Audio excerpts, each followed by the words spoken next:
ഇന്റലിജന്റായ പുതുതലമുറയ്ക്ക് integrated degree courses. Learn ACCA integrated BCom only from Indian Institute of Commerce, Lakshya. 21ാം വയസ്സിൽ life set. ആഭ്യന്തര കുറ്റവാളി ഒരു സാധാരണ സിനിമയാണ്, അങ്ങനെ തന്നെ പറയാൻ ആഗ്രഹിക്കുന്നു. ഇതിനകത്തൊരു ത്രില്ലറോ ക്രൈമോ ആക്ഷനോ അങ്ങനെ ഒന്നുമില്ല. ഈ സബ്ജക്റ്റിൽ മുഴുകിപ്പോവും, അത് ഞാൻ ഗ്യാരണ്ടി ചെയ്യുന്നു. ഇതാണ് എന്റെ പ്രഡിക്ഷൻ. ഈ സബ്ജക്റ്റിൽ നമ്മൾ മുഴുകിപ്പോവും. ശപിക്കുന്നതല്ല, ഒരു വലിയ സാധ്യത ഇല്ലാത്ത ഒരു സിനിമ ഇത് 100% എന്ന് പറഞ്ഞാൽ എന്നെ ട്രോൾ ചെയ്ത് കൊല്ലും. എനിക്ക് വാഴ ഞാൻ ഇതിനു മുന്നേ എവിടെ പറഞ്ഞിരുന്നു, എന്നെ ഭയങ്കരമായിട്ട് ഇംപ്രസ് ചെയ്ത പടമായിരുന്നു. കാര്യം ഞാൻ ആ സിനിമയെ വിചാരിച്ച രീതിയിൽ ഒന്നുമല്ല ആ സിനിമ പാക്ക് ചെയ്തിരുന്നത്. കാൻസ് പോലുള്ളൊരു വേദിയിൽ പോവാമായിരുന്നു, ഈ റെഡ് കാർപ്പറ്റിലൊക്കെ പോയി ഡാൻസ് കളിക്കാമായിരുന്നു എന്നൊക്കെ പിന്നീട് ഞാൻ ഒറ്റയ്ക്ക് റൂമിൽ കോമഡി സ്റ്റാർസിൽ അസീസ് പെർഫോം ചെയ്യുമ്പോൾ, അസീസിന്റെ ടീം പെർഫോം ചെയ്യുമ്പോൾ എന്തെങ്കിലുമൊക്കെ സജഷൻ എൻ്റെ അടുത്ത് ഒന്ന് ചോദിക്കും ജഡ്ജ് എന്ന നിലയിൽ. കാരണം ഒരു ക്ലൈമാക്സിനെ കുറിച്ചോ ഒക്കെ ഞാൻ ബാക്കിയുള്ള ജഡ്ജസ് അറിയാതെ രണ്ടൊന്ന് ക്ലൈമാക്സ് അവർക്ക് പറഞ്ഞു കൊടുക്കും. ഇതിപ്പോ ജഡ്ജ്മെന്റ് നടത്തുമ്പോൾ ഞാൻ അറിയാത്ത മട്ടിൽ ഇങ്ങനെ ഇരിക്കും, ഞാനാണ് അവർക്ക് ക്ലൈമാക്സ് പറഞ്ഞു കൊടുക്കുന്നത്. പെരുന്നാൾ സമയത്തൊക്കെ ആസിഫ് അലി ഒരു സ്റ്റേറ്റ്മെന്റുമായിട്ട് വന്നല്ലോ, അതായത് സിനിമയായിട്ട് കാണണം എന്നൊക്കെ പറഞ്ഞിട്ട്. ഈ വിപത്തൊക്കെ മുന്നിൽ കണ്ടിട്ടാണോ ശരിക്കും അങ്ങനെ ഒരു ഇത് വന്നത്? എനിക്കൊരാഗ്രഹമുണ്ട്, അതായത് ആഭ്യന്തര കുറ്റവാളിയിലെ സഹദേവന്റെ പ്രകടനത്തിന് ഉള്ള അവാർഡ് രമേശ് നാരായണിൽ നിന്നും ആസിഫ് അലി സ്വീകരിക്കണം. അതടക്കട്ടെ, അടിപൊളി.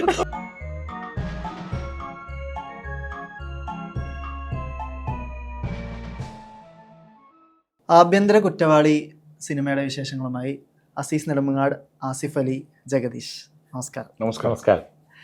രേഖാചിത്രവും ഓഫീസർ ഓൺ ഡ്യൂട്ടിയും കഴിഞ്ഞിട്ടാണ് ഇപ്പോൾ ആഭ്യന്തര കുറ്റവാളി സിനിമയിലേക്ക് വരുന്നത്. ഇപ്പോൾ അതിൻ്റെ ടൈറ്റിലൊക്കെ നോക്കുമ്പോൾ ഭയങ്കര ഒരു പോലീസ് സ്പേസിൽ നിൽക്കുന്ന ഒരു ഇൻവെസ്റ്റിഗേഷൻ ജോണർ എന്നൊക്കെ ഉള്ളൊരു സ്പേസിൽ നിൽക്കുന്ന ഒരു ടൈറ്റിലാണ്. പക്ഷേ സിനിമ അതല്ല. സിനിമ കുറച്ചുകൂടെ ഒരു ലൈറ്റർ സ്പേസിൽ നിൽക്കുന്ന കുറച്ചൊരു ഫൺ ഫിൽഡ് ഡ്രാമ എന്നൊക്കെ പറയുന്നൊരു സ്പേസാണ്.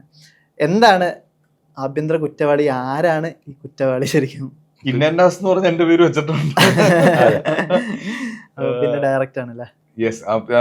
എനിക്ക് ആഭ്യന്തര കുറ്റവാളി ഒരു സാധാരണ സിനിമയാണ്, അങ്ങനെ തന്നെ പറയാൻ ആഗ്രഹിക്കുന്നു. ഇതിനകത്തൊരു ത്രില്ലറോ ക്രൈമോ ആക്ഷനോ അങ്ങനെ ഒന്നുമില്ല. വളരെ സിമ്പിൾ ആയിട്ട് കഥ പറഞ്ഞു പോകുന്ന, വളരെ റിലേറ്റബിൾ ആയിട്ട് ഫീൽ ചെയ്യുന്ന കുറെ സാഹചര്യങ്ങളുള്ള ഒരു സിനിമയാണ്.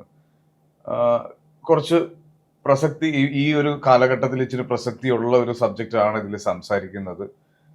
പുരുഷന്മാർക്ക് വേണ്ടി സംസാരിക്കാൻ എന്ന് ഇതിന്റെ പ്രൊമോഷന്റെ പല സമയത്ത് നമ്മൾ അവകാശപ്പെട്ടിട്ടുണ്ട്.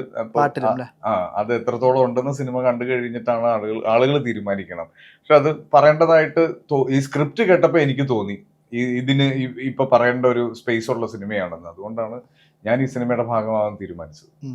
ചേട്ടാ, ഇപ്പോഴത്തെ ഈ കഴിഞ്ഞ വർഷം മുതലാണല്ലോ ജഗദീഷ് ഏട്ടൻ്റെ സിനിമയുടെ പിക്ക് ഏറ്റവും വലിയ ചർച്ചയാവുന്നതും അതിൻ്റെ ആ സ്ട്രീക്ക് ഇങ്ങനെ കണ്ടിന്യൂ ചെയ്ത് പോകുന്നതും ഓഫീസർ ഓൺ ഡ്യൂട്ടി വരെ നിൽക്കുന്നത്.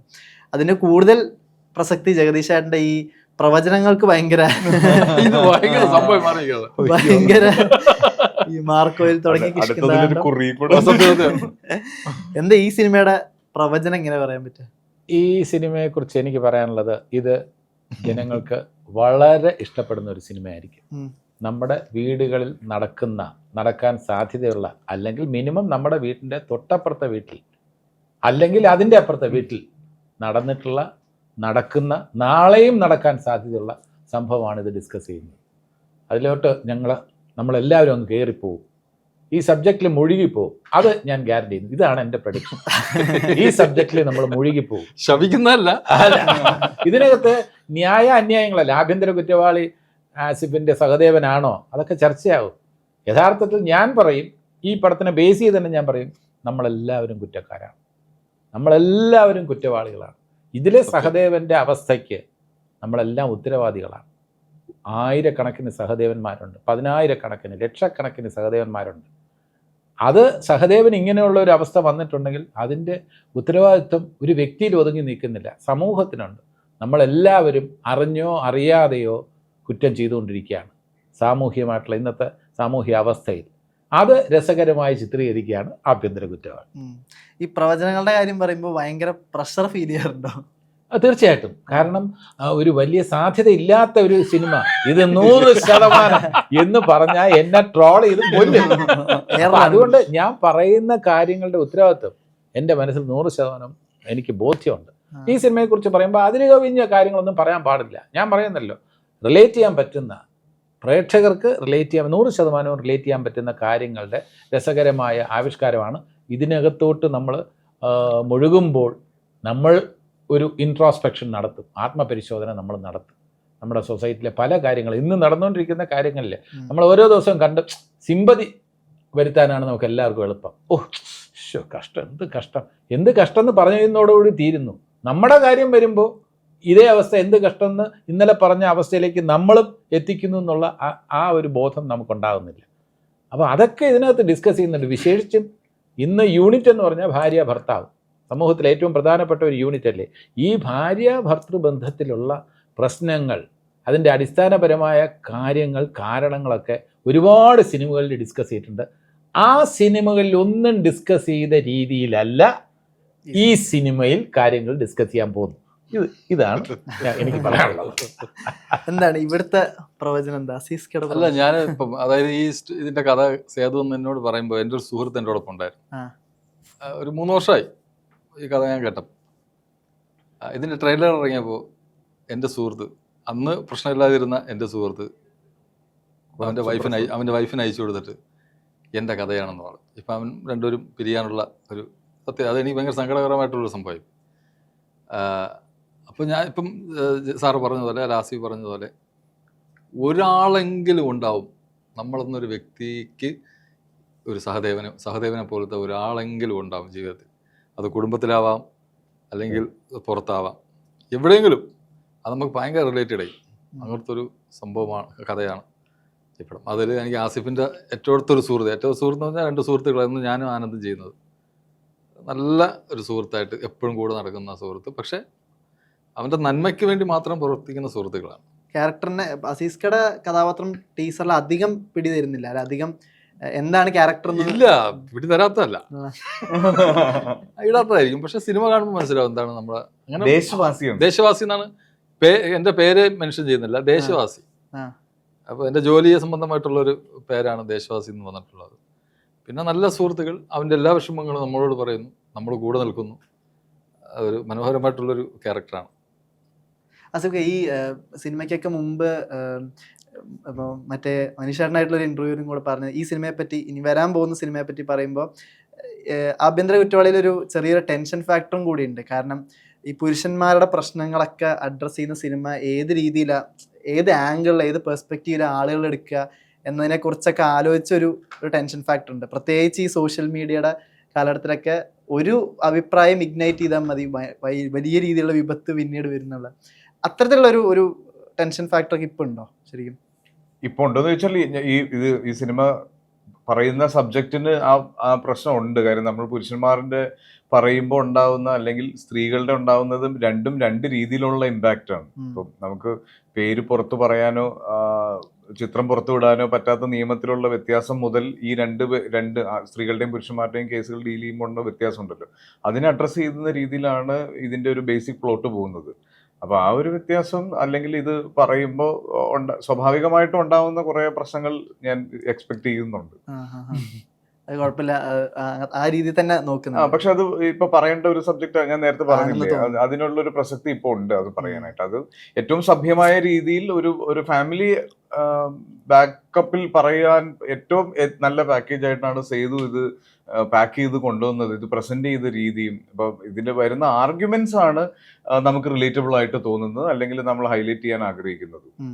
ജഗദീശന്റെ വക്കീൽ കഥാപാത്രവും കൂടെയാണല്ലോ. ഇപ്പോൾ ഓഫീസർ ഓൺ ഡ്യൂട്ടിയിലൊക്കെ പറഞ്ഞിരുന്നു, ഈ പോലീസ് സ്പേസ് ഭയങ്കര സുപരിചിതമായ സ്പേസാണ്. ഇപ്പോൾ വൈഫും ഫോറൻസിക്കും ഒക്കെ ആയിട്ട് ഇടപെട്ട് നിൽക്കുന്നുണ്ട്, ഭയങ്കര അത് ഫെമിലിയർ ആയ സ്പേസാണ്. ഈ വക്കീലിന്റെ കാര്യം വരുമ്പോൾ അധികം മുമ്പ് വക്കീൽ വേഷങ്ങൾ ചെയ്ത് സിനിമയിലുള്ള വക്കീൽ വേഷം റെഫറൻസിനും അപ്പുറം ഒരു ഇതുണ്ടായിരുന്നു, ഒരു ചാലഞ്ച് ഫാക്ടർ. വക്കീലുമായിട്ടും എനിക്ക് അടുത്ത ബന്ധമുണ്ട്. കാരണം വെച്ചാൽ ഈ എൻ്റെ വൈഫ് ഫോറൻസിക് പ്രൊഫസർ എന്ന് പറയുമ്പോൾ ഏറ്റവും വലിയ ഉത്തരവാദിത്വം എന്ന് പറയുന്നത് ചെയ്ത പോസ്റ്റ്മോർട്ടത്തിൻ്റെ എന്താ പറയുക, കോടതിയിൽ അതിൻ്റെ മൊഴി കൊടുക്കുക എന്നുള്ളതാണ്. ഈ പോസ്റ്റ്മോർട്ടം ചെയ്തതിൻ്റെ ഡീറ്റെയിൽസ്, ആ കാര്യങ്ങളെല്ലാം തന്നെ. അപ്പോൾ കോടതിയിൽ ഒരുപാട് കോടതികളിൽ പോയിട്ടുണ്ട്. അപ്പോൾ ഒരിക്കൽ ഞാൻ ശബരിമലയിൽ പോയപ്പോൾ അന്ന് officer on special duty Balendran sir വേറെ ആൾക്കാർ വന്ന് എന്നെ പരിചയപ്പെടുത്തി. ഇതറിയില്ലേ സാർ, ഇത് സിനിമാ നടൻ ജഗദീഷ് എന്ന് പറഞ്ഞപ്പോൾ അദ്ദേഹം പറഞ്ഞു, എനിക്ക് ജഗദീഷിനെക്കാളും പരിചയമുള്ളത് ജഗദീഷിൻ്റെ വൈഫിനെയാണ്. She is one of the best medical witnesses we have in the judiciary എന്ന് പറഞ്ഞു. അതൊരു വലിയ അംഗീകാരമാണ്. കാരണം മെഡിക്കൽ വിറ്റ്നസ് എന്ന് പറയുമ്പോൾ ഏറ്റവും സത്യസന്ധമായി കറക്റ്റായിട്ട് കുറ്റം ചെയ്തിട്ടുണ്ടെങ്കിൽ അയാളെ ശിക്ഷിക്കാൻ വേണ്ട തരത്തിലുള്ള ഒരു റിപ്പോർട്ട് കൊടുക്കുക, നിരപരാധിയാണെങ്കിൽ അതിനനുസരിച്ച് റിപ്പോർട്ട് കൊടുക്കുക. അപ്പോൾ സത്യസന്ധമായിട്ടുള്ള, അപ്പോൾ അത് ഒരുപാട് ജഡ്ജസ്, കമാൽ പാഷ സാർ ഉൾപ്പെടെയുള്ള ഒരുപാട് പേര് കോംപ്ലിമെൻ്റ് ചെയ്ത കഥ എനിക്കറിയാം. പിന്നെ ഞാൻ ചെയ്തിട്ടുള്ള ഒരു ചെറിയ വക്കീലിൻ്റെ വേഷം ആസിഫ് കോംപ്ലിമെൻ്റ് ചെയ്തു ഇപ്പോൾ തൊട്ട് മുമ്പ്. അത് കേട്ടപ്പോൾ എനിക്ക് സന്തോഷം തോന്നി. ഹരികൃഷ്ണൻസിലെ എൻ്റെ അഡ്വക്കേറ്റ്, അതെനിക്ക് റിലേറ്റ് ചെയ്യാൻ പറ്റിയെന്ന് വെച്ചാൽ രമ ഹരികൃഷ്ണൻസിലെ അഡ്വക്കേറ്റ് കണ്ടിട്ട് പറഞ്ഞു വളരെ ഇഷ്ടപ്പെട്ടു എന്ന് പറഞ്ഞു. ഒരു സീനാണ് രമയ്ക്ക് ഏറ്റവും ഇഷ്ടപ്പെട്ട എൻ്റെ വക്കീൽ വേഷങ്ങളിലൊന്നാണ് ആസിഫിന് ഏറ്റവും ഇഷ്ടപ്പെട്ട വേഷം. അതിലെന്ത് നിമിത്തമായിട്ട് എനിക്ക് തോന്നി. രമ പറഞ്ഞു അയ്യോ ഇങ്ങനെ തന്നെയാണ് കോടതിയിൽ കേട്ടോ വക്കീലന്മാർ എന്ന് പറയുന്ന തരത്തിൽ. എന്നാൽ വേറെ തരത്തിലുള്ള വക്കീൽ ഞാൻ ചെയ്തിട്ടുണ്ട്. ഒഴിമുറിയിൽ ആസിഫും ഉണ്ട്, ഞാനും ഉണ്ട്, അതിൽ അഡ്വക്കേറ്റും ഉണ്ട്, ഞാൻ ചെയ്തിട്ടുണ്ട്. വേറെ തപ്പുന്ന അഡ്വക്കേറ്റ് ഉണ്ട്, മേക്കപ്പ് മാനിലെ വിക്കുള്ള അഡ്വക്കേറ്റ് ഉണ്ട്. അപ്പോൾ പലതരത്തിലുള്ള അഡ്വക്കേറ്റുകൾ നമ്മൾ ചെയ്തിട്ടുണ്ട്. ഇതിലെ അഡ്വക്കേറ്റ് എന്ന് പറയുന്നത് അതിൽ നിന്നെല്ലാം വിഭിന്നമാണ്. അത് യാതൊരു സംശയമില്ല. നമ്മുടെ ഇന്ന് സൊസൈറ്റിയിൽ ഒരു കാര്യം കൂടെ പറയാം. സൊസൈറ്റിയിൽ നമ്മൾ ഏറ്റവും കൂടുതൽ ഡിവോഴ്സിൻ്റെ കാര്യത്തിലായിരുന്നാലും ആത്മഹത്യകളുടെ കാര്യത്തിലായിരുന്നാലും ഈ ദമ്പതികളുടെ കാര്യത്തിൽ നമ്മളെല്ലാം കഷ്ടം പറയുന്നത് സ്ത്രീകൾ പുരുഷ പീഡനം സഹിക്കുക വയ്യാതെ, ഭർത്താവിൻ്റെ പീഡനം സഹിക്കുക വയ്യാതെ സ്ത്രീകൾ ആത്മഹത്യ ചെയ്യുന്നു, കുട്ടികളുമായിട്ട് ആത്മഹത്യ ചെയ്യുന്നു. നമുക്കെല്ലാം സങ്കടമാണ്. പക്ഷേ നമ്മൾ അപൂർവമായിട്ടേ കേട്ടിട്ടുള്ളൂ ഭാര്യയുടെ ഒരു നടപടി കാരണം ഭർത്താവ് ആത്മഹത്യ ചെയ്തു എന്നുള്ള വാർത്ത അധികം കേട്ടിട്ടില്ല. അതിൻ്റെ അർത്ഥം അങ്ങനെയുള്ള സംഭവങ്ങളില്ല എന്നല്ല. അതും കൂടെ നമ്മൾ മനസ്സിലാക്കണം. നമ്മളെല്ലാവരും അടിസ്ഥാനപരമായി സ്ത്രീക്ക് കുറച്ചുകൂടെ ഒരു ഇക്വാലിറ്റി ഉണ്ടെന്ന് പറയുമ്പോൾ പോലും സ്ത്രീക്ക് അല്പം കൂടെ ഒരു സ്ഥാനം സൊസൈറ്റിയിൽ കൊടുക്കണമെന്ന് വാദിക്കുന്നവരാണ് ഞങ്ങൾ മൂന്നുപേരും. പക്ഷേ അതിൻ്റെ അർത്ഥം പുരുഷന്മാർ പീഡിപ്പിക്കപ്പെടുന്നുണ്ടെങ്കിൽ അവരെ നമ്മൾ തള്ളി പറയണമെന്നല്ല. അപ്പം ആ ഒരു അന്വേഷണവും കൂടെ ചെറുതായിട്ട് വേണം. ചെറിയൊരു അന്വേഷണം പറയാൻ ഉദ്ദേശിച്ച പോയിന്റിന്റെ ക്ലാരിറ്റി ഒരു ചെറിയ അന്വേഷണം വേണം, ഇത്രേ ഉള്ളൂ. അതിന്റെ അർത്ഥം പുരുഷന്മാരെല്ലാം തെറ്റുകാരാണ്, സ്ത്രീകളെല്ലാം തെറ്റുകാരാണ്, അങ്ങനെയൊന്നും ഞങ്ങൾ പറയുന്നില്ല. ഇതൊരു റിയൽ ലൈഫായിട്ടൊക്കെ അല്പബന്ധമുള്ള ഒരു കഥയാണ്. റിയൽ ലൈഫിൽ ഒരു എൻ്റർടൈൻമെൻറ്റ് നല്ല രീതിയിൽ ആസ്വദിക്കാൻ പറ്റുന്ന ഒരു സിനിമയാക്കി ഇതിനെ മാറ്റിയിട്ടുണ്ട്. പക്ഷേ ഇതിൻ്റെ ബേസ് എന്ന് പറയുന്നത് റിയൽ ലൈഫായിട്ട് ബന്ധമുള്ള ഒരു ത്രെഡാണ്. അതിനെ നല്ല ഇൻട്രസ്റ്റിംഗ് ആയിട്ട്, അതിനാണ് ഫ്രണ്ട്ഷിപ്പ് എന്നൊക്കെ പറയുന്നത്.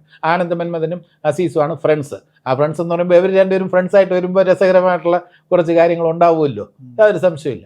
പിന്നെ സഹദേവൻ്റെ പ്രശ്നങ്ങൾ, ആ സഹദേവൻ്റെ പ്രശ്നങ്ങൾ, സഹദേവൻ അവിടെ നിസ്സഹായനായി നിൽക്കുമ്പോൾ സഹദേവൻ്റെ കൂടെ പ്രേക്ഷകർ സഞ്ചരിക്കുമോ, അവരുടെ മനസ്സുകൾ സഞ്ചരിക്കുമോ, സഹദേവനെ എത്രത്തോളം സപ്പോർട്ട് ചെയ്യും, സഹദേവനെ എതിരായി വാദിക്കുന്ന അഡ്വക്കേറ്റ് വിശ്വനാഥനെ ആരെങ്കിലും സപ്പോർട്ട് ചെയ്യുമോ, ഇതൊക്കെ നമ്മൾ സിനിമ റിലീസായിട്ട് കാണാം. അത് ഈ കഴിഞ്ഞ വർഷം 2024 ചെയ്ത സിനിമകളിലെല്ലാം നോക്കുമ്പോൾ ഏറ്റവും സിഗ്നിഫിക്കൻ്റായി all we imagine as light എന്ന സിനിമയും വാഴയും രണ്ടും നിൽക്കുന്നുണ്ട്.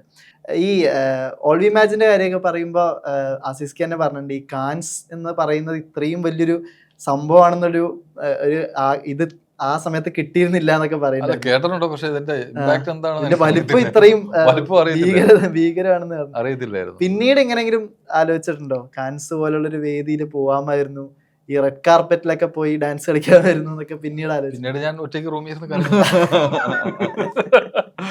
അവര് വിളിച്ചു, കോസ്റ്റ്യൂമിന്റെ ഒക്കെ മെഷർമെന്റ് ഒക്കെ ചോദിച്ചു. പക്ഷെ ഞാനെന്തോ അത് വലിയ കാര്യമാക്കിയില്ല. അപ്പൊ ഞാൻ ധ്യാനിന്റെ ഒരു സിനിമ ചെയ്തുകൊണ്ടിരിക്കുകയാണ്. അപ്പൊ ഞാൻ ധ്യാനിന്റെ പറഞ്ഞു, മനസ്സിലാടാ ധ്യാനേക്കാൾ വരുത് ധ്യാനാണ്. അത് പിന്നെ അത് പോവാൻ പറ്റിയില്ല, വിഷമമുണ്ട്, ഇല്ലെന്ന് പറയുന്നില്ല. പക്ഷെ എന്താ അതിന്റെ വില, എനിക്ക് അതിന്റെ മൂല്യം എന്താണെന്ന് എനിക്ക് അറിയത്തില്ലായിരുന്നു. അത് എന്നെ ഒരുപാട് പേര് എന്നെ അടുത്ത് വിളിച്ച് മൂല്യം മനസ്സിലാക്കി പണിയെടുത്ത് പോകും നമ്മൾ ഉറപ്പായിട്ടും. പ്രത്യേകിച്ച് വാഴയിലെ ആ ക്യാരക്ടറും കൂടി എടുത്ത് പറയണം. കാര്യം ഞാൻ വാഴ കാണുന്നത് നമ്മുടെ പടം തുടങ്ങുന്നതിന് തൊട്ട് മുന്നെയാണ്. എന്റെ സുഹൃത്തായിട്ടാണ് അസീസ്ക അഭിനയിക്കുന്നത്. കൊള്ളാമോ എന്ന് അറിയാൻ വേണ്ടി കണ്ടതാണ്. ഞാൻ നിങ്ങളെ കണ്ടിട്ടേ ഇല്ല അതിന് മുമ്പ്. അപ്പൊ ഞാൻ വാഴ എനിക്ക് വാഴ ഞാൻ ഇതിനു മുന്നേ എവിടെ പറഞ്ഞിരുന്നു, എന്നെ ഭയങ്കരമായിട്ട് ഇമ്പ്രസ് ചെയ്ത പടമായിരുന്നു. കാര്യം ഞാൻ ആ സിനിമയെ വിചാരിച്ച രീതിയിലൊന്നുമല്ല ആ സിനിമ പാക്ക് ചെയ്തിരുന്നത്. അതിന്റെ ഡയറക്ഷൻ ആണെങ്കിലും മൊത്തത്തിൽ ആ സിനിമയ്ക്ക് ഒരു പുതിയ നരേറ്റീവ് ഉണ്ടായിരുന്നു. നമുക്ക് അറിയാവുന്ന, നമ്മൾ ഇതിനു മുന്നേ കണ്ടിട്ടുള്ള ഒരു സബ്ജക്റ്റ് ആയിരിക്കും അത്, അല്ലെ? നമ്മൾ എപ്പോഴും ഹൈസ്കൂൾ സിനിമകൾ പറയുമ്പോൾ ഉണ്ടാകുന്ന പല കാര്യങ്ങളും അതിൻ്റെ അകത്തുണ്ട്. പക്ഷെ അത് പാക്ക് ചെയ്തിരിക്കുന്ന രീതിയും ആ സിനിമ പ്രസന്റ് ചെയ്തതും ഭയങ്കര പുതിയതായിരുന്നു. പിന്നെ ഇവരുടെ എല്ലാം പെർഫോമൻസും, എനിക്ക് അസീസ് ഖാൻ അതിൻ്റെ അകത്തൊരു അപ്പന്റെ വേഷമാണ് ചെയ്യുന്നത്. അത് കഴിഞ്ഞിട്ട് എന്റെ കൂട്ടുകാരനായിട്ട് അഭിനയിക്കാൻ പറ്റും. ഞാനിങ്ങനെ അല്ലേ, അതൊരു ആക്ടറിന്റെ മാജിക് അവിടെയാണ്. അവിടെ ആ ക്യാരക്ടറിനായിട്ടുള്ള ഒരു കമ്പാരിസണും സാധ്യതയില്ലാത്ത രീതിയിലാണ് ശരിക്കും ഇതിലേക്ക് വരുമ്പോ പെർഫോം ചെയ്തിരിക്കുന്നത്. അസീസ് എന്ന നടന്റെ വളർച്ചയെ കുറിച്ച് ഏറ്റവും കൂടുതൽ പറയാൻ കഴിയുന്ന ഒരാളാണ് ഞാൻ. സത്യം. അതിനെക്കുറിച്ച് ആദ്യം അസീസ് പറഞ്ഞിട്ട് ഞാൻ അതിനെക്കുറിച്ച് അസീസ് പറഞ്ഞിട്ട് ഞാൻ പറയാം, ബാക്കി പറയാം. അസീസ് പറയട്ടെ. ഞങ്ങൾ തമ്മിലുള്ള ബന്ധം. കാരണം അത് ഞാൻ മലയാള സിനിമയിൽ എൻ്റെ ഇത് തുടക്കം പറയാം. ഞാൻ സിനിമ കണ്ട് വളർന്നത് സാറിൻ്റെ ഇത് കണ്ടാണ്. സീരിയസ്ലി ഞാൻ സാറിനെ ഏറ്റവും കൂടുതൽ അനുകരിച്ചിട്ടുണ്ടായിരുന്ന ഒരു വ്യക്തി ഞാൻ സാറിനാണ്. പിന്നെ സാറിൻ്റെ ജീവിത ചരിത്രങ്ങൾ ഞാൻ ഒരുപാട് വായിച്ചിട്ടുണ്ട്. നെടുമങ്ങാട് സൈക്കിളിൽ മിമിക്രി പോയതും അവിടെ പോയ പൈസ കൂടുതൽ കിട്ടാൻ വേണ്ടി സാറ് അല്ല സാറേ അംബാസഡർ, ഇതൊക്കെ ഞാൻ സാറ് പറയുന്നതിനേക്കാളും ഞാൻ വായിച്ച് മനസ്സിലാക്കിയിട്ടുള്ള. അപ്പോൾ എനിക്ക് ഏറ്റവും ഇഷ്ടപ്പെട്ട ഒരു വ്യക്തിയായിരുന്നു. ആ വ്യക്തിയുടെ അടുത്ത് തന്നെ കോമഡി സ്റ്റാർ എന്ന് പറഞ്ഞ ഒരു ചാനലിലെ ഒരു പരിപാടിക്ക് സാറിൻ്റെ ശിഷ്യത്വം സ്വീകരിച്ച് സാറിൻ്റെ ഉപദേശങ്ങളും എല്ലാം സ്വീകരിച്ച് നമ്മളൊരു പ്രോഗ്രാം പോകുന്നു. പിന്നെ അതിൽ കൂടുതൽ തന്നെ എനിക്ക് കുഞ്ഞളീൻ എന്ന് പറഞ്ഞൊരു പടത്തിൽ സാറിൻ്റെ കൂടെ കോമ്പിനേഷൻ ഒരു സീൻ കിട്ടി. പിന്നെ സാറ് നമ്മൾ അമേരിക്കയിൽ ആദ്യമായിട്ട് അമേരിക്കയിൽ പോകുന്ന സാറിൻ്റെ കൂടെ ആയിരുന്നു കൊണ്ടുപോകുന്നതും. ഒരു സത്യം പറഞ്ഞാൽ സ്വന്തം മകനെ പോലെയൊക്കെയാണ്. ഞങ്ങൾ എപ്പോഴും ഞങ്ങളുടെ റൂമിൽ വരും. സാറ് പറയും, നിങ്ങൾ വഴിതെറ്റി പോകാതിരിക്കാനാണ് ഞാൻ ഡെയിലി നിങ്ങളുടെ റൂമിൽ അമേരിക്ക എന്നൊക്കെ പറഞ്ഞാൽ അറിയാമല്ലോ എന്നൊക്കെ പറഞ്ഞിട്ട്. പക്ഷെ എന്ന് വന്നാലും ഞങ്ങളുടെ റൂമിലുണ്ട്. എന്നിട്ട് സാറ് ഭയങ്കര മിമിക്രി കാണിക്കും, ഹൗസ് കീപ്പിംഗ്. അത് സാറിന്റെ സത്യം പറഞ്ഞാൽ ഞാൻ സിനിമയിൽ വരാൻ കാരണം എനിക്ക് സാറ് എന്ന് പറയുന്ന ഒരു വ്യക്തിയെ കണ്ടിട്ട് തന്നെയാണ് എനിക്ക് ഭയങ്കര ഇഷ്ടമായിരുന്നു. എന്നെ ജഗദീഷ് എന്നാണ് എല്ലാവരും എൻ്റെ ചെറുതിലെ എൻ്റെ നാട്ടുകാരൊക്കെ വിളിക്കുന്ന. സാറിനെ അനുകരിച്ചാണ് സത്യം പറഞ്ഞ സിനിമയിൽ വന്നത്. ഇനി സാർ വാക്കും. ഇനി ഞാൻ പറയാം, അസീസ് എന്ന നടന്റെ വളർച്ചയെ കുറിച്ച് എനിക്ക് പറയാൻ കഴിയുന്നത്, കോമഡി സ്റ്റാർസിൽ അസീസ് പെർഫോം ചെയ്യുമ്പോൾ, അസീസിന്റെ ടീം പെർഫോം ചെയ്യുമ്പോൾ എന്തെങ്കിലുമൊക്കെ സജഷൻ എൻ്റെ അടുത്ത് ഒന്ന് ചോദിക്കും, ജഡ്ജ് എന്ന നിലയിൽ. കാരണം ഒരു ക്ലൈമാക്സിനെ കുറിച്ചോ ഒക്കെ ഞാൻ ബാക്കിയുള്ള ജഡ്ജസ് അറിയാതെ രണ്ടു ക്ലൈമാക്സ് അവർക്ക് പറഞ്ഞു കൊടുക്കും. ഇതിപ്പോ ജഡ്ജ്മെന്റ് നടത്തുമ്പോൾ ഞാൻ അറിയാത്ത മട്ടിൽ ഇങ്ങനെ ഇരിക്കും. ഞാനാണ് അവർക്ക് ക്ലൈമാക്സ് പറഞ്ഞു കൊടുക്കുന്നത്. ഇവരുടെ കഴിവെന്ന് പറയുന്നത് ഈ പറഞ്ഞു കൊടുക്കുന്ന ക്ലൈമാക്സ് 5 മിനിറ്റ് കൊണ്ട് 10 മിനിറ്റ് കൊണ്ട് ഇംപ്രവൈസ് ചെയ്ത് റെഡിയാക്കും. അതിൽ വിശേഷിച്ചും അസീസിന്റെ റോൾ എന്ന് പറഞ്ഞാൽ ഗംഭീരമാണ്. നമ്മൾ പറഞ്ഞു കൊടുത്തിട്ട് പിന്നീട് ഡയലോഗ് എഴുതാനും സമയമൊന്നുമില്ല, അത് അങ്ങോട്ടും ഇങ്ങോട്ടും പറയാണ്. അപ്പോൾ അസീസിനെ ഞാൻ ശ്രദ്ധിച്ചു. അസീസ് അന്ന് പിന്നെ ഗുരുത്വം, വിനയം, ഇതൊക്കെ നമുക്ക് കാണുമ്പോൾ, ഒരു അധ്യാപകന് കാണുമ്പോൾ നമുക്ക് സന്തോഷമില്ലേ, അന്നുള്ള അതേ രീതിയിലുള്ള സ്നേഹവും ബഹുമാനവും ഇന്നും തരുന്നുണ്ട്. പിന്നെ ഒരു ദിവസം മാത്രം അസീസിന്റെ അടുത്ത് എനിക്ക് ക്ഷോഭിക്കേണ്ടി വന്നു. അത് അസീസ് അല്ല തെറ്റുകാരൻ, അസീസ് വേറെ വന്നൊരു ഗസ്റ്റ് വന്നപ്പം അസീസ് അയാളെ റിയലായിട്ട് സ്കിറ്റിന്റെ ഭാഗമായിട്ടില്ല, അയാളെ എടാ കിഴവ എന്ന്, എടാന്നല്ല കിഴവ. അപ്പം ഞാൻ അസീസിനെ വിളിച്ചു, അസീസ് അത് ശരിയല്ല, അയാൾ നമ്മുടെ ഗസ്റ്റ് അല്ലേ, എന്തിനാ അയാളെ കിഴവാന്ന് വിളിച്ചത്, അയാൾ അല്പം പ്രായം കൂടിയ ആളാണ്, അത് നമ്മൾ വിളിക്കാമോ? സാർ എൻ്റെ അടുത്ത് സാറ് എന്നെ ഒന്നും പറയരുത്, എൻ്റെ അടുത്ത് ഇങ്ങനെ പറയാൻ ഇതിൻ്റെ റൈറ്റേഴ്സ് പറഞ്ഞു, അതുകൊണ്ടാണ് എനിക്കൊരിക്കലും അങ്ങനെ വിളിക്കാൻ താല്പര്യമില്ല. ഞാൻ ചോദിച്ചു അവരുടെ അടുത്ത്, അപ്പോൾ അവരോട് ഹ്യൂമറിന് വേണ്ടി അങ്ങനെ വിളിക്കാൻ പറ്റും. നമ്മൾ ഹ്യൂമറിന് വേണ്ടിയാണെങ്കിലും ക്യാരക്ടറിന് വേണമെങ്കിൽ കിഴവാന്ന് വിളിച്ചോ, വരുന്ന ഒരു പേഴ്സണാലിറ്റിയെ വിളിക്കരുത് എന്ന് ഞാൻ പറഞ്ഞു. അസീസ് അന്ന് അനുസരിച്ച് വീണ്ടും വൈകുന്നേരം എൻ്റെ ഫോൺ ചെയ്തു, സാർ ഒരിക്കൽ കൂടി പറയാണ്, അത് എൻ്റെ ചിന്തയല്ല. അപ്പോൾ അത് വീണ്ടും വിളിച്ച് പറയേണ്ട കാര്യമൊന്നുമില്ല. ഞാൻ പറഞ്ഞു 100% വിശ്വസിക്കുന്നു, അസീസിൻ്റെ സ്വഭാവം അനുസരിച്ച് അസീസ് അങ്ങനെ വിളിക്കില്ല എന്ന വിശ്വാസം എനിക്കുണ്ട്. പക്ഷേ അസീസ് അങ്ങനെയുള്ള ആൾക്കാർ വരുമ്പോൾ അങ്ങനെ വിളിക്കരുത്. ആര് പറഞ്ഞാലും ഇല്ല ഞാൻ വിളിക്കില്ല, നമുക്ക് എന്ത് നേട്ടം ഉണ്ടായാലും ശരി അങ്ങനെ ഞാൻ വിളിക്കില്ല എന്ന് പറയണമെന്ന് ഉപദേശം ഞാൻ കൊടുത്തിട്ടുണ്ട്. അപ്പം ഇന്ന് അസീസിൻ്റെ ഉയർച്ചയിൽ എനിക്ക് ഏറ്റവും കൂടുതൽ സന്തോഷിക്കുന്ന ഒരു വ്യക്തി ഞാനാണ്. കാരണം കോമഡി സ്റ്റാർസിൻ്റെ കൂടെ എത്രയോ വർഷം അസീസിൻ്റെ ഓരോ തരത്തിലുള്ള പെർഫോമൻസുകളും കണ്ട് അവിടെ നിന്നും പടിയായിട്ട് ഇവിടെ ഇന്ന് ഏറ്റവും തിരക്കുള്ള ഒരു നടനായി മാറിയപ്പോൾ അതിൽ ഏറ്റവും സന്തോഷിക്കുന്ന ഒരു ഗുരുസ്ഥാനത്ത് നിൽക്കുന്ന ഒരാളാണ് ഞാൻ. Thank you sir. അതുപോലെ ആനന്ദിനെ പറ്റിയും കൂടെ പറയണം. ആനന്ദിനും പറയണം. ഞാൻ സമീപകാലത്തെ സിനിമകളും പ്രത്യേകിച്ച് പൊന്മാൻ, ആനന്ദ് ബ്രൂണോ എന്നുള്ള ക്യാരക്ടർ ഒരു എപ്പോഴും നമുക്കൊക്കെ കിട്ടുന്ന, നമ്മൾ സേഫായിട്ട് നിൽക്കുന്ന ഒരു ക്യാരക്ടറിന് വേണ്ടിയിട്ട് എപ്പോഴും റെപ്പിറ്റേറ്റീവ് ആയിട്ടുള്ള കാസ്റ്റിംഗ് സംഭവിച്ചുകൊണ്ടിരിക്കുക. അത് ബ്രേക്ക് ചെയ്യാൻ പറ്റുന്നതാണ് ഏറ്റവും വലിയ ബ്ലെസ്സിങ്. അത് നമ്മളെടുക്കുന്ന തീരുമാനം പോലും അല്ല പല സമയത്ത്, പക്ഷെ നമ്മുടെ പൊട്ടൻഷ്യൽ കണ്ടറിഞ്ഞ് മനസ്സിലാക്കി ഒരാൾ വിളിച്ച് ആ റിസ്ക് നമ്മളെ കൊണ്ട് എടുപ്പിക്കുന്നതാണ്. അത് പക്ഷെ ആനന്ദ് പൊന്മാനിൽ ഞെട്ടിച്ചു കളഞ്ഞു, ഗംഭീരം. അടിപൊളിയായി.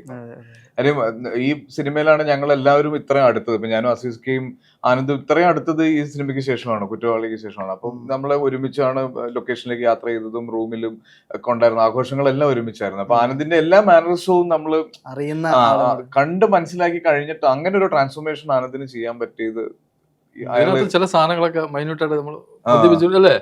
ഭയങ്കര രസകരമായിട്ട് ആനന്ദിനകത്ത് ചെയ്തിട്ടുണ്ട്, ഭയങ്കര അടിപൊളിയായിട്ട്. അസിഫിക്ക് ഈ 2025 വർഷത്തിലെ ഒരു വലിയൊരു മനോഹരമായ കാഴ്ചയായിരുന്നു ആസിഫ്ക്ക് ഒരു വേദിയിൽ രമേശ് നാരായണൻ എന്ന വ്യക്തിയായിട്ട് ആലിംഗനം ചെയ്യുന്നതും സ്നേഹം പ്രകടിപ്പിക്കുന്നത്. ഒരുപക്ഷെ സിനിമയ്ക്ക് പുറത്തുള്ളൊരു ക്ലൈമാക്സ് മൊമെന്റ് എന്നൊക്കെ പറയുന്ന രീതിയിൽ അത് വലിയ രസമുള്ളൊരു മൊമെന്റ് ആണ്. കാരണം ഈ കോൺട്രവേഴ്സിക്കും അപ്പുറം ഒരു സ്നേഹബന്ധം ഉണ്ട് എന്നൊക്കെ കാണിച്ചു തരുന്ന ഒരു രീതിയല്ല. ആസിഫ്ക്ക് പ്രിപ്പയർഡ് ആയിരുന്നു? കാരണം ഇത്രയും ദിവസങ്ങൾക്ക് ശേഷം ഇങ്ങനെ ഒരു മൊമെന്റ്, അത് കാരണം ഭയങ്കര ജെന്യുവൻ ആയിട്ടൊരു എക്സ്പ്രഷൻ ആയിരുന്നു, ഭയങ്കര സ്ട്രേറ്റ് ഫ്രം ഹാർട്ട് ആയിരുന്നു. ഞാൻ ഈ കോൺട്രവേഴ്സിക്ക് ശേഷം എനിക്ക് അദ്ദേഹത്തിനെ കാണാൻ ഒരു അവസരം കിട്ടിയിട്ടില്ലായിരുന്നു. കാണുമ്പോൾ എങ്ങനെ ഫേസ് ചെയ്യും എന്നൊക്കെ നമുക്ക് പല സമയത്തും ചിന്തിച്ചിട്ടുണ്ട്. കാര്യം ഞാൻ കാരണം ഒത്തിരി ബുദ്ധിമുട്ട് അദ്ദേഹത്തിന് ഉണ്ടായിട്ടുണ്ട്. അത് ഞാൻ അന്ന് പ്രസ് മീറ്റിൽ ഞാൻ പറയുകയും ചെയ്തു. അപ്പൊ അത്രയും വിഷമം ഉണ്ടായ ഒരാളെ ഞാൻ പെട്ടെന്ന് കാണുമ്പോൾ എങ്ങനെയായിരിക്കും അദ്ദേഹം എന്നോട് പെരുമാറുക, ഞാൻ അദ്ദേഹത്തിനെ എന്ത് അദ്ദേഹത്തിനോട് സംസാരിക്കും എന്നൊക്കെ ഉണ്ടായിരുന്നു. പക്ഷെ ആ വേദിയിൽ ഇപ്പൊ ഈ CM-ന്റെ ഒരു പെരുന്നാൾ നോമ്പ് തുറയായിരുന്നു. അപ്പൊ അവിടെ വെച്ച് അദ്ദേഹം ഉണ്ടെന്ന് അറിഞ്ഞ് വിതിൻ സെക്കൻഡ്സിൽ ഞാൻ അദ്ദേഹത്തിനെ കാണാനുള്ള ഒരു അവസരം എനിക്ക് ഉണ്ടായി. അപ്പൊ എന്റെ ഉള്ളിൽ നിന്ന് വന്ന് വളരെ ജെന്യുവൻ ആയിട്ടുള്ള, ഞാൻ അത് ഒട്ടും പ്രിപ്പയർഡ് ആയിരുന്നില്ല. അത് അങ്ങനെ തന്നെ ആയിരിക്കണോ ആണോ ഒന്നും ചിന്തിക്കാൻ എനിക്ക് പറ്റിയില്ല. പക്ഷെ അദ്ദേഹത്തിനെ കാണുമ്പോ എന്തായാലും എനിക്ക് സംസാരിക്കണം എന്നുണ്ടായിരുന്നു, എത്രയും പെട്ടെന്ന് ഒന്ന് കാണണം എന്നുണ്ടായിരുന്നു. അത് ആ സമയത്ത് അങ്ങനെ സംഭവിച്ചതാണ്. ഒരുപക്ഷെ സിനിമയ്ക്ക് അപ്പുറം അങ്ങനെയുള്ളത് മറ്റേ മമ്മൂക്കയ്ക്ക് വേണ്ടി വഴിപാട് കഴിച്ചു പറഞ്ഞ ശബരിമലയിൽ പോയിട്ട് കഴിച്ചു എന്ന് പറഞ്ഞ ആ വാർത്തയായിരിക്കും ചിലപ്പോ സിനിമയ്ക്ക് അപ്പുറം അല്ലെ. എനിക്കൊരാഗ്രഹമുണ്ട്, അതായത് ആഭ്യന്തര കുറ്റവാളിയിലെ സഹദേവന്റെ പ്രകടനത്തിന് ഉള്ള അവാർഡ് രമേശ് നാരായണിൽ നിന്നും ആസിഫ് അലി സ്വീകരിക്കണം. അത് നടക്കട്ടെ, അടിപൊളി. ഇനി അതിൽ പറയാൻ ക്ലൈമാക്സ് അറിയില്ല, സംഭവിക്കും.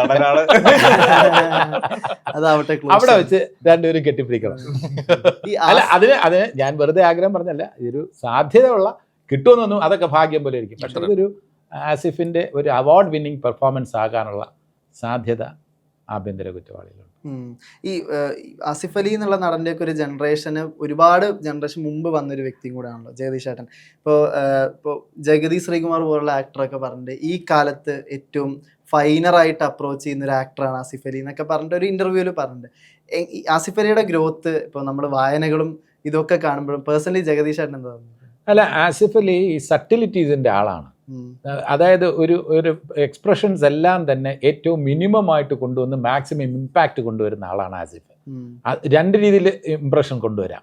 ഒന്ന്, നമ്മൾ ബ്രൈറ്റ് ആയിട്ട് നോക്കി ഭയങ്കര സ്ട്രോങ് ആയിട്ട് നോക്കി സ്ട്രോങ് ഇമ്പാക്റ്റ് കൊണ്ടുവരാം. ഇത് വളരെ ലൈറ്റായിട്ട് നോക്കി തന്നെ സ്ട്രോങ് ഇംപ്രഷൻ കൊണ്ടുവരാം. അതിൻ്റെ ഈ സട്ടിലിറ്റീസ് പറഞ്ഞാൽ ഒരു SI കൈകാര്യം ചെയ്യുമ്പോൾ, ഇപ്പം നമ്മുടെ ഇതിൽ പറയണ രേഖാചിത്രത്തിലാണെന്നുണ്ടെങ്കിൽ രേഖാചിത്രത്തിൽ ഒരുപാട് സീൻസിൽ വളരെ ഒരു റിയൽ SI വിവേക് അല്ലേ, വിവേകായിട്ട് നിന്നിട്ട് ആക്സിഡൻറ്റ് പറ്റിയതിന് ശേഷമുള്ള ആ കൈ ഒടിഞ്ഞ ആ സംഭവങ്ങളൊക്കെ വന്നിരിക്കുമ്പം ആ ഒരു കാര്യങ്ങൾ ചോദിച്ച് മനസ്സിലാക്കുമ്പോൾ ഉള്ള ഒരു പോലീസ് ഓഫീസറുടെ ആ താല്പര്യത്തോടെ കേട്ടിരിക്കുന്ന എക്സ്പ്രഷൻ കൊടുക്കുന്ന ആസിഫ് അലി തന്നെ ഷാജുവിന് ബാത്റൂമിൽ കൈകാര്യം ചെയ്യുന്ന ഒരു സീനുണ്ട്, നമ്മൾ കൈയടിച്ചു പോകും. അപ്പോൾ ഒരു ആക്ടറുടെ റേഞ്ച് എന്ന് പറയുന്നത് അതാണ്, സിറ്റുവേഷൻ അനുസരിച്ച് ബിഹേവ് ചെയ്യുക എന്നുള്ളൊരു സംഭവമില്ലേ, അവിടെ കുറച്ച് കംപ്ലീറ്റ് പറഞ്ഞിട്ട് വീണ്ടും നോർമലായിട്ട് പോകുന്ന ഒരു സംഭവം ഉണ്ടല്ലോ. അപ്പോൾ ആക്ടർക്ക് ഒരു അവസരം അങ്ങനെയൊക്കെ കിട്ടുമ്പോൾ അതിലെല്ലാം വെറൈറ്റി വരുത്തുക എന്നുള്ളതാണ് അതിൻ്റെ ഒരു സംഭവം. ഇതൊന്നും ഓവറാക്കുകയും ഇല്ല, അതിനെ അല്പം ഒന്ന് കൂട്ടിക്കഴിഞ്ഞാൽ നമുക്ക് തന്നെ അരോചകമാകും. അപ്പോൾ അങ്ങനെയുള്ള സട്ടിലിറ്റീസ് ഒരുപാട് സിനിമകളിൽ, ഇപ്പോൾ തലവൻ എന്ന് പറഞ്ഞ സിനിമയിലായിക്കോട്ടെ, അപ്പോൾ അതിലെല്ലാം തന്നെ ഈ തലവനും കൂമനും ഒക്കെ ആയിട്ട് ഡിഫറൻസ് ഉണ്ട്. പിന്നെ വില്ലൻ വേഷങ്ങൾ, നെഗറ്റീവ് വേഷങ്ങളൊക്കെ, പാസഞ്ചറോ അത് അല്ല, സോറി, ഓർഡിനറി വില്ലൻ വേഷങ്ങൾ, ഓർഡിനറിയിൽ വില്ലൻ വേഷം ചെയ്തിട്ടുണ്ട്. അപ്പം അങ്ങനെയുള്ള ഒരു വെറൈറ്റി റോൾസ് കൈകാര്യം ചെയ്യാനുള്ള ഭാഗ്യം കിട്ടിയിട്ടുണ്ട്. ആ ഭാഗ്യം എന്ന് പറഞ്ഞാൽ അതിൽ നിർത്താതെ എഫേർട്സ് ഇട്ട് അതെല്ലാം ഡിഫറൻ്റ് ആക്കാൻ ശ്രമിച്ചിട്ടുമുണ്ട്. അതിനുവേണ്ടിയുള്ള ശ്രമങ്ങൾ തുടരുന്നു. Level ലെവൽ ക്രോസ് അല്ല, ഓരോ പടങ്ങളും അതിൻ്റെ കാര്യം. കിഷ്കിന്ധാകാന്ഡമാണ് ഏറ്റവും ഇതിനകത്ത് ടഫസ്റ്റ് റോളെന്ന് ഞാൻ പറയും. ആത്മസംഘർഷം അവതരിപ്പിച്ച് ഫലിപ്പിക്കുക എന്നുള്ളതാണ് ഏറ്റവും വലിയ ഞാൻ ഒരു അടി തിയേറ്ററിൽ നിന്ന് ഒരുമിച്ചാണ് കണ്ടത്. ഞാൻ ഒരടി തുടയിലാണ് കൊടുത്തത്. അല്ല ഇത് പിന്നെ കിഷ്കിന്ധാകാന്ഡം കണ്ടതിന് ശേഷവും രേഖാചിത്രം കണ്ടതിന് ശേഷം ഇമോഷണലായിട്ട് എന്നെ ഫോൺ ചെയ്തിരുന്നു ആസിഫ്. ആ ശബ്ദത്തിൽ തന്നെ ഇമോഷൻസ് എനിക്ക് ഫീൽ ചെയ്യാൻ കഴിഞ്ഞിട്ടുണ്ട്.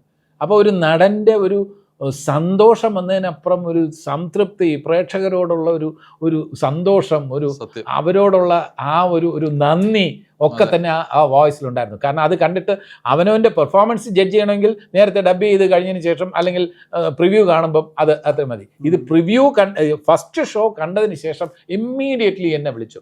അത് റിയലായിട്ട് വന്ന ഒരു കാര്യമാണ്. അപ്പോൾ അങ്ങനെയുള്ള ആ ഗ്രോത്ത് അത് എഫേർട്സ് തന്നെയാണ്. ആ എഫേർട്സ് എടുക്കുന്നിടത്തോളം കാലം ആസിഫിന് വണ്ടർഫുൾ റോൾസ് മലയാള സിനിമയ്ക്ക് വേണ്ടി നൽകാൻ കഴിയും. എഫേർട്സ് എടുക്കട്ടെ. എഫേർട്സ് എന്നാണ് ഞാൻ പറയുന്നത്. ടാലൻ്റ് ഒക്കെ എല്ലാവർക്കും ഉണ്ട്. സത്യം. എഫേർട്സ് എടുക്കുക. അതിനെങ്ങനെ ഒരു സീൻ എങ്ങനെ ഉൾക്കൊള്ളണം, അവിടെ ഇന്ന രീതിയിൽ ഞാൻ ഇന്ന രീതിയിൽ ഇരിക്കണം, ഇന്ന രീതിയിൽ ഓരോ സൂക്ഷ്മമായിട്ടുള്ള സംഭവങ്ങൾ ആ ക്യാരക്ടറായിട്ട് മാറുമ്പോൾ SI എങ്ങനെ ഇരിക്കണം, ഒരു സാധാരണക്കാരൻ എങ്ങനെ ഇരിക്കണം, ഒരു ഇതിലെ പോലുള്ള ഒരു കാഷ്വൽ ജീവനക്കാരനായിട്ടുള്ള സഹദേവൻ എങ്ങനെയായിരിക്കണം കോടതിയിൽ ബിഹേവ് ചെയ്യേണ്ടത്, കോടതിയിൽ എങ്ങനെയാണ് നിൽക്കേണ്ടത്, അങ്ങനെയുള്ള അയാളെ കണ്ടിട്ട് വലിയ പണക്കാരനാണെന്ന് തോന്നിപ്പിക്കാൻ പാടില്ല. തോന്നിയാൽ ക്യാരക്ടർ പൊളിഞ്ഞു. സഹദേവനായിട്ട് തന്നെ സാധാരണക്കാരനായിട്ടുള്ള സഹദേവനായിട്ട് കോടതിയിൽ നിൽക്കുമ്പോൾ നമുക്ക് തോന്നണം. അപ്പോൾ അവിടെ നിൽക്കുമ്പോൾ നമുക്ക് തന്നെ തോന്നും, അയ്യോ അയാളുടെ നിസ്സഹായാവസ്ഥ. അത് ഫീൽ ചെയ്യിക്കാൻ മാസമായി കഴിഞ്ഞിരുന്ന അവിടെ നിന്ന് ഇങ്ങനെയൊക്കെ പിടിച്ചിട്ട് എന്നൊക്കെ ചോദിച്ചിട്ട് ഒബ്ജക്ഷൻ തീർന്നില്ലേ, ക്യാരക്ടർ തീർന്നില്ല. അത് പറയാതിരിക്കുക, അത് തോക്കേണ്ടടുത്ത് തോക്കുക എന്നുള്ളതാണ് നായകന്റെ ആ സംഭവം. അത് ക്യാരക്ടർ അനുസരിച്ച് ബിഹേവ് ചെയ്യുന്നതാണ് ആസിഫ് അലിയുടെ വിജയം ഞാൻ കാണുന്നത്. ഈ സിനിമയും ആ പെർഫോമൻസിനോട് തീർച്ചയായിട്ടും ചേർത്ത് വെക്കാൻ പറ്റുന്ന, അത് ഞാൻ ഇപ്പോഴേ പറയുന്നു, നിങ്ങൾക്ക് ചേർത്ത് വയ്ക്കാൻ പറ്റുന്ന മികച്ച ക്യാരക്ടേഴ്സിന്റെ കൂടെ ചേർത്ത് വയ്ക്കാൻ പറ്റുന്ന ഒരു കഥാപാത്രമാണ് ഇതിലെ സഹദേവൻ. അത് ഉറപ്പാണ്. ഈ വാഴയുടെ കാര്യം പറയുമ്പോഴും കഴിഞ്ഞ ദിവസമാണല്ലോ വാഴ 2 എന്നതിന്റെ പൂജ ഫംഗ്ഷൻ. വാഴ ഫസ്റ്റ് പാർട്ടിലെയും സെക്കൻഡ് പാർട്ടിലെയും എല്ലാം ആക്ടേഴ്സ് ഒത്തുചേർന്നൊരു ഞങ്ങള് പോയെന്നേ ഉള്ളൂ. ഞങ്ങള് തന്തമാരില്ല സാർ. അതെ, പുതിയ തന്തമാരാ. ഞാൻ പറഞ്ഞു, ഞാൻ ഡബിങ് കഴിഞ്ഞിട്ട് ഞാൻ നമ്മുടെ എല്ലാ അച്ഛന്മാരുടെയും സീൻസ് എടുത്തിട്ട് ഞാൻ കണ്ട് സ്റ്റുഡിയോയിൽ. അപ്പൊ എനിക്ക് ഏറ്റവും ഇഷ്ടപ്പെട്ട സാധനം സാറിന്റെ ആയിരുന്നു. ഞാൻ സ്പോട്ടിൽ സാറിനെ വിളിച്ചായിരുന്നു. മ്യൂസിക് പോലും ഇല്ലാതെ ആ ഡയലോഗ് ഭയങ്കരമായിട്ട്. അപ്പൊ നമ്മളെ സീനൊന്നും ഒന്നും അല്ലാതെ ഇപ്പൊ ഞാൻ കണ്ടപ്പോ സത്യം.